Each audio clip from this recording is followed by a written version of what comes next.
बिस्मिल्लाहिर्रहमानिर्रहीम। मैं बात करने वाला हूँ मॉलिक्यूलर एवोल्यूशंस कि एवोल्यूशंस में मॉलिक्यूल का क्या रोल है। देखें ज़रा तवज्जो सुनना कि जितनी एवोल्यूशनरी चेंजेस हैं, ऑल एवोल्यूशनरी जो चेंजेस हैं वो नतीजा हैं, वो रिज़ल्ट हैं किस चीज़ का?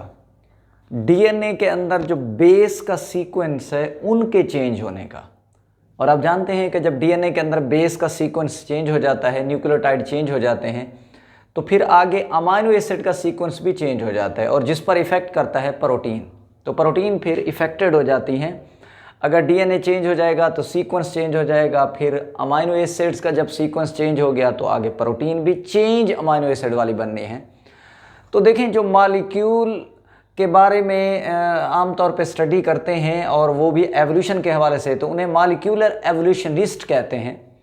तो मॉलिक्यूलर जो एवोल्यूशनिस्ट हैं, इन्होंने इन्वेस्टिगेटेड किया है, ये तहकीक की है क्या कि जो एवोल्यूशनरी रिलेशनशिप है ऑर्गेनिज्म के दरमियान, वो अगर हम उसके डीएनए और प्रोटीन को स्टडी करें तो हमें पता चलता है कि इन ऑर्गेनिज्म के दरमियान कोई इर्तकाई ताल्लुक़ है, यानी इंसेस्टर के हवाले से आपस में कोई रिलेशन है। इसे हम कहते हैं एवोल्यूशनरी रिलेशनशिप। और इस एवोल्यूशनरी रिलेशनशिप के जब हम देखते हैं तो फिर ऑर्गेनिज्म को हम देखते हैं कि एक ऑर्गेनिज्म दूसरे से कितना डिफ़र है, एक ऑर्गेनिज्म कितना किसी से सिमिलरिटीज़ रखता है।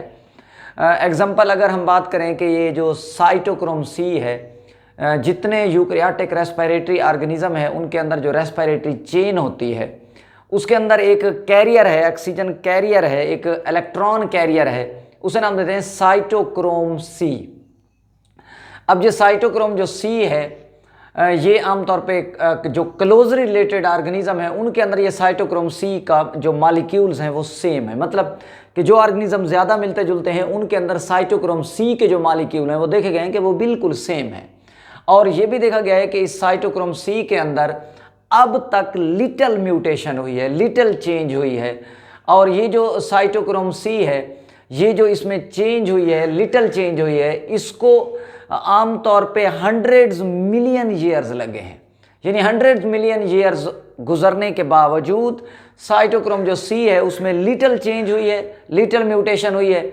और ये जो म्यूटेशन है ये आमतौर पे कंजर्व्ड है, यानी ऐसी आमतौर पे मॉलिक्यूल जिनमें लिटल म्यूटेशन हो तो हम उन म्यूटेशन को कंजर्व्ड म्यूटेशन कहते हैं और ऐसी एवोल्यूशन को हम कंजर्व्ड एवोल्यूशन कहते हैं। और ऐसे म्यूटेशन जो बहुत ज़्यादा हो चुकी हों आमतौर पे उन्हें हम कहते हैं नॉन कंजर्व्ड। और ये भी देखा गया है कि बॉडी के अंदर जो सारी प्रोटीन है, तमाम प्रोटीन है, उनमें कंजर्व्ड म्यूटेशन नहीं देखी गई, बल्कि हमने साइटोक्रोम सी के अंदर जो कंजर्व्ड म्यूटेशन देखी है वो बाकी प्रोटीन में नहीं है। इसका मतलब ये हुआ कि बॉडी के अंदर हर प्रोटीन के बनाने वाला जो जीन है उसकी म्यूटेट होने की जो रेट है वो डिफर है। यानी साइटोक्रोम का जो म्यूटेट होने का रेट है वो एज कंपेयर टू जी अदर प्रोटीन वो लेस है, कम है। इसी वजह से जिनके अंदर म्यूटेशन के चांसेस कम होते हैं हम उन्हें कंजर्व्ड नाम दे देते हैं, और जिनके अंदर म्यूटेशन ज़्यादा हो चुकी होती है हम उन्हें नाम देते हैं नॉन कंजर्व्ड। अच्छा, अब ये जो वेरिएशन है, ये जो तब्दीलियां आई हैं उसमें म्यूटेशन थोड़ी बहुत हुई हैं, ये आमतौर पे हाईली कंजर्व्ड प्रोटीन है, जैसा कि मैंने कहा साइटोक्रोम सी। और क्योंकि ये हाईली कंजर्व प्रोटीन है तो ये ऑर्गेनिज्म के अंदर मौजूद है थोड़ी बहुत चेन के अंदर, तो हम इसको स्टडी करके हम ये एस्टेब्लिश कर सकते हैं कि जो रिलेटेड ऑर्गेनिज्म है उनके अंदर एवोल्यूशन रिलेशनशिप क्या है, कि वो इर्तकाई हवाले से कितने नज़दीक के हैं और कितने दूर के उनके इंसेस्टर हैं। और ये भी जहन में रखना कि कुछ जो कंजर्व्ड प्रोटीन हैं वो बॉडी में हैं लेकिन सारी नहीं होंगी, बाकी जो बॉडी की प्रोटीन है वो नॉन कंजर्व्ड है, यानी उनके अंदर ज़्यादा से ज़्यादा म्यूटेशन हो चुकी है। अच्छा भाई, अगर मैं इस हवाले से बात करूं तो ये टेबल आपके सामने है। ये साइटोक्रोम सी के अंदर अमाइनो एसिड्स की वेरिएंट को ज़ाहिर किया गया है कि उन साइटोक्रोम सी के अंदर अमाइनो एसिड का कितना डिफर है किस ऑर्गेनिज्म में। तो इसका मतलब ये होता है कि जिन ऑर्गेनिज्म में ज़्यादा वेरिएंट्स देखे गए अमाइनो एसिड के तो उनका रिलेशन ज़रा दूर का होगा, और जिनके अंदर कम वेरिएंट देखे गए उनका जो रिलेशनशिप है वो ज़रा नज़दीक का होगा। मसलन देखें, काऊ और शीप में जी आमतौर पे सेम है सारी अमाइनो एसिड। तो इससे क्लियर हो गया कि ये क्लोज रिजेम्बलेंस रखते हैं। इसी तरह काऊ और जी वेल्स है, हॉर्स है, काऊ है, रैबिट है, पिग है, ये आप सो ऑन, इसको आप देख सकते हैं टेबल को। अच्छा, अभी मैं नेक्स्ट जो बात करने वाला हूँ वो है जीन डुप्लीकेशन। अच्छा, जब जीन बाज़ दफ़ा ये होता है कि एक्स्ट्रा जीन की कॉपी बन जाती है, तो that is called the gene duplication, उसे हम जीन डुप्लीकेशन कहते हैं। अब जरा गौर करना कि जीन डुप्लीकेशन होती कैसे है कि म्यूटेशन लाजिम बात है, डीएनए के अंदर चेंज लाती है, और ये चेंज जो है, ये जो चेंज है, ये बाज प्रोटीन को, बाज करैक्टर को एलिमिनेट कर देती है, तो वो ऑर्गेनिज्म भी नहीं रहेंगे जी।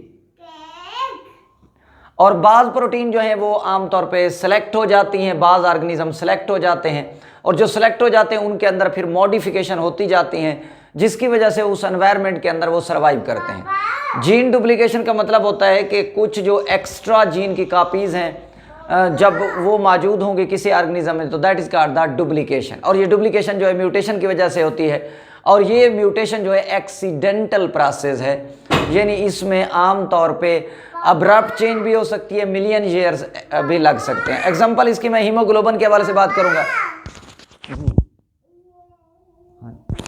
एग्जांपल देखें कि वर्टिब्रेट के अंदर जो हीमोग्लोबिन और मायोग्लोबिन का मॉलिक्यूल है, अब शुरू में मायोग्लोबिन और हीमोग्लोबिन मॉलिक्यूल्स ये दो अलग नहीं थे। देखा गया कि जो इंसेस्टर हैं उनके अंदर एक ही मॉलिक्यूल था, और वो एक ही मॉलिक्यूल इन दोनों के जो फंक्शन है बॉडी में वो एक ही मॉलिक्यूल करता था। मसलन मैं बात करूं कि हीमोग्लोबिन जो है ये ब्लड के अंदर ऑक्सीजन को कैरी करती है, और मायोग्लोबिन मसल के अंदर पाई जाती है और ऑक्सीजन को स्टोर करती है, तो दो फंक्शन हो गए।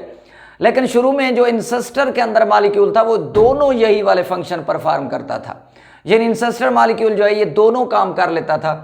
फिर क्या हुआ कि इस जीन की डुप्लीकेशन हो गई, जो एक जीन था जो दोनों काम करता था उसके अंदर डुप्लीकेशन हो गई, और ये डुप्लीकेशन जो है 1 मिलियन ईयर्स एगो हुई, और डुप्लीकेशन होने के बाद फिर म्यूटेशन ने उसको फॉलो किया, म्यूटेशन होती रही, तो फिर इसके रिजल्ट में एक जीन से जी जब डुप्लीकेशन हुई तो 2 जीन बन गए। जब एक जीन से 2 जीन बन गए तो इसका मतलब ये हुआ कि फिर 2 पॉलीपेप्टाइड चेन अलग बन गई। एक पॉलीपेप्टाइड चेन हीमोग्लोबिन कहलाई और दूसरी पॉलीपेप्टाइड चेन मायोग्लोबिन कही।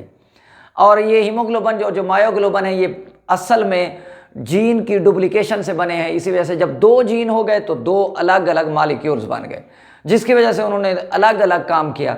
लेकिन हम अगर देखें कि ये डुप्लीकेशन का जो प्रोसेस है ये 500 मिलियन ईयर्स एगो ये ऐसा हुआ, और वर्टिब्रेट के अंदर हमें इसका एविडेंस मिलता है। कैसे कि प्रिमिटिव फिशेस के अलावा हमें तमाम वर्टिब्रेट में अब जो हीमोग्लोबिन है उसकी हमें 4 पॉलीपेप्टाइड चेन नज़र आती हैं। तो इसका मतलब क्या हुआ कि अब वो जो एक जीन था जो हीमोग्लोबिन बनाता था उसमें फर्दर डुप्लीकेशन हुई, और उन डुप्लीकेशन के रिजल्ट में जी 4 जीन बने, और उन 4 जीन ने अलग अलग पॉलीपेप्टाइड चेन बनाई। लेकिन आप देखते हैं कि एक तरह की चेन को अल्फा कहते हैं, दूसरी की तरह की चेन को हम बीटा कहते हैं। तो इसका मतलब फिर उनके जीन के अंदर भी म्यूटेशन होती रही, इसी वजह से वो एक दूसरे से मुख्तलिफ हो गई। तो इन मॉलिक्यूल की स्टडी से हम यही देखते हैं कि आम तौर पे एवोल्यूशन किस तरह हुई है। फिर ये भी देखते हैं कि ऑर्गेनिज्म जो है इन मॉलिक्यूल्स की प्रेजेंस की वजह से एक दूसरे से कितने रिलेटेड हैं, और कितने उनके इंसेस्टर करीब के हैं और कितने उनके इंसेस्टर दूर के हैं। अल्लाह हाफ़िज़।